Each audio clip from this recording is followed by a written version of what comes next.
How fast does a Pegasus flap its wings? And what's the top speed of a crab?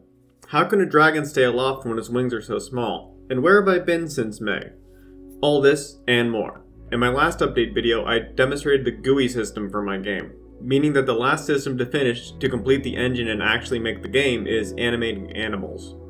So I thought this would be much the same as my previous procedural series, where once I'd learned constrained inverse kinematics, I made a series of videos on what I learned, and wrote up the algorithms in simpler terms than I could find anywhere when doing my own research. But of course it wasn't. Now I had attempted this before in 2022, and you can still see these on my channel. Basically, it didn't work very well, so it was time to start from scratch with a new approach. The obvious question though is, why am I so committed to the procedural approach? The goal is to ship a game. Let's do some back of the envelope calculations for making some animals. Let's say each animal has 10 animations. Idle, walk, run, turn left, turn right, eat, lay down, stand up, jump, and land. And each of these has to be compatible with each other in a blend tree. So that complexity means it's going to run a few $100s per animation. Unless you do it yourself, in which case it's probably going to take about 2 days of work for each animation. So for 20 animals, each with 10 animations, that's already hitting around $50,000. So that isn't going to work.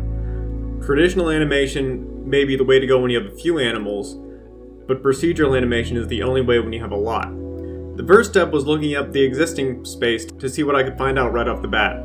So I found some examples of procedural walking, and I mean, just look at this. Just look how stiff that spine is. Everyone in the comments is saying how unnatural it looks. Well, maybe I can add in some bob and roll. So let's start with an even more basic one. The conventional wisdom is that fish is the same as an animal spine. So you start with the fish, and you add IK to add some legs. So let's look at some fish tutorials. Now, what kind of fish actually moves like this, and how do we know how fast it should beat its tail to move through the water? The koi fish seem to move by beating their tail once, and then kind of drifting along. So how do you even know if the fish should wiggle around constantly, or use this kind of burst and drift strategy? So I start researching fish locomotion, and I find this paper that gives the fundamental relationship between tail beat frequency and swimming speed. Great, so I just need the tail beat frequency. But then I discover that not all fish swim the same way. Some fish, like sharks, swim constantly. See, the shark's tail is designed to generate lift as it swims, as are its pectoral fins. Because the shark doesn't have a swim bladder, so it needs a different way to control its verticality. While other fish like this pufferfish hardly move their tail at all, and instead move by beating their pectoral fins. How can we tell the difference? Well, it turns out the fish that generate lift while swimming, like sharks, have asymmetrical tails, while fish with swim bladders have symmetrical tails. Burst swimmers have big tails and cruise swimmers have small tails, so I just need to measure the tail fin and centroid to check for its asymmetry. And to do that, I need to get the center of volume of the fish. But wait a minute. This frog has eye holes, meaning the mesh isn't watertight, so the program isn't too sure about what's inside and what's outside of it as we move it around. For a visualization of what's happening, we draw these tetrahedra from each try to the origin, and when the mesh is enclosed, these cancel out, leaving us with just this positive section. But when there's no other side, they don't cancel and we can't get the volume. In topology, that's why we say that the volume and center of volume are simply undefined for a mesh that has holes in it. So anyway, after about 4 months of experimentation, I simply created a definition for the center of volume of a mesh that has holes in it. That's what we call a trade secret. I use it to create this library I called Rintintin. It computes the first 3 mass tensors for every bone of a skinned mesh. It's intended for use as a pre-processing step, so I went ahead and made a GPL2 as it's not intended to be included in engines. So how do I know if this definition is right?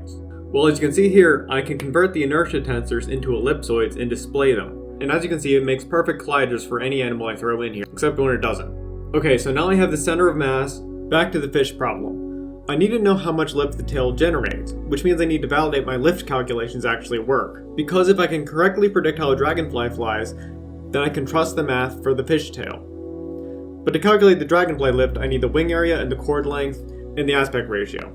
And I couldn't find any libraries for measuring projected surface area on arbitrary meshes, so I thought to myself, Dodeedum, how hard could that be? I can get that knocked out in an afternoon. So I made a library called Dodeedum. This one took about a month of trial and error. It wasn't difficult like Rintintin was to make, it was just tedious, as almost all bugs were due to floating point rounding errors.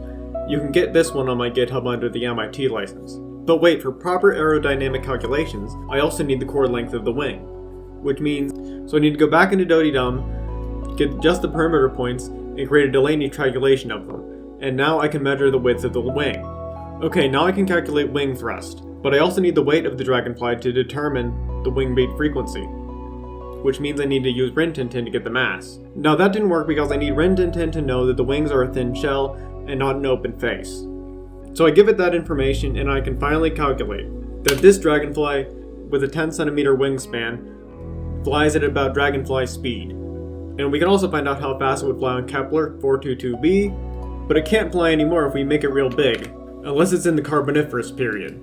But I need to make sure this works underwater too. And penguins don't so much swim as fly underwater. So if the math works for both air and water, then the penguin should be able to fly.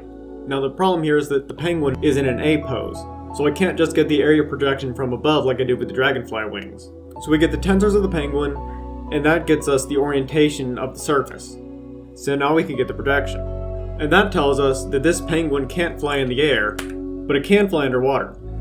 And evidently, it's schooling prey. Great, so now we can go back to this fish problem and calculate the tail lift and beat frequency. So we get the tensors, and it's kind of apparent how asymmetrical this tail is. Oh, but what about eels? They don't even have fins. Well, it turns out eels like sea snakes and land snakes use lateral undulation. They push against things to move. While animals like sidewinders use both horizontal and vertical sine waves because they have low coefficients of friction with the ground. The physics determines the motion type. And apparently, this eel can move on land. Okay, so now I can classify fish swimming styles, but I also need to know if it's a reef fish or an ocean fish, because reef fish are boxy and ocean fish are streamlined like tuna.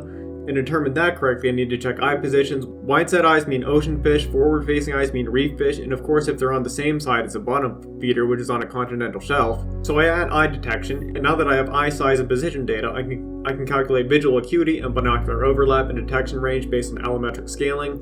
And if I'm doing vision, I may as well do hearing well and maybe olfaction. This cat can apparently smell things from 1300 meters away. Sure, why not? We've come this far. But I still need to solve this fish problem. How often does it need to rest between tail beats? So I implement Kleber's law so that I can get the metabolic rates of any animal, and the aerobic scope, and determine how often they need to rest.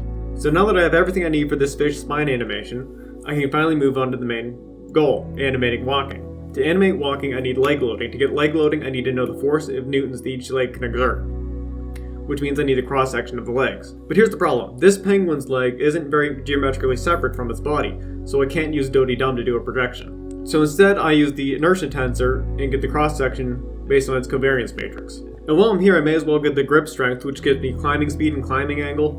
And we can check relative leg length to see if it's a jumper like a frog, and find out that this frog can jump 30 times its body length. So now that we have that, we can finally move on to terrestrial locomotion. And we can find out that this cat can run at about cat speed, and it can also jump onto counters. So now, after months of work, I can finally make this fish move its tail.